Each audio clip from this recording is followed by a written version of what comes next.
तुमच्या हृदयाच्या जवळ असलेल्या कोणत्याही धर्मग्रंथ वाचन तुम्ही वाचायला सुरुवात करावी अशी माझी इच्छा आहे. आधी वाचले असले तरी पुन्हा एकदा वाचा आणि यावेळी जेव्हा तुम्ही ते वाचता तेव्हा त्याचा सखोल अर्थ शोधण्याचा प्रयत्न करा. धर्माच्या मर्यादेच्या पलीकडे जा आणि तुम्हाला समजेल की प्रत्येक धर्मग्रंथ फक्त करुणा, प्रेम आणि शांती शिकवतो.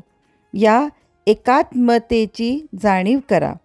हेच खरं तर मी तुम्हाला शिकवलं आलो आहे. सर्व प्रामाणिकपणे एकमेकांशी आणि परमचेतनेसह एकत्व. मला माहीत आहे की तुम्हाला अलीकडे झोप येत नाही. तुम्ही एवढी काळजी करू नका.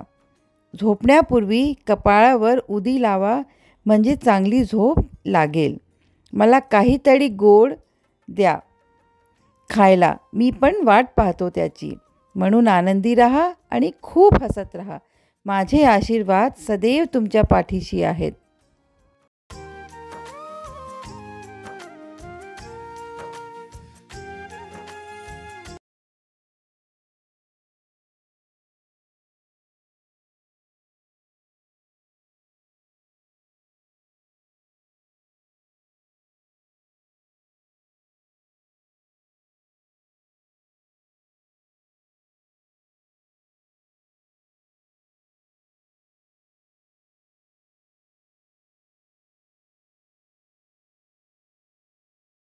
स्वतंत्रतानी जीवा.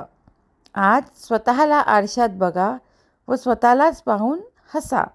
एक छानशी मिठी द्या आणि नेहमी विश्वास ठेवा की मी तुमच्या सोबतच आहे व तुमच्यावर खूप प्रेम करतो.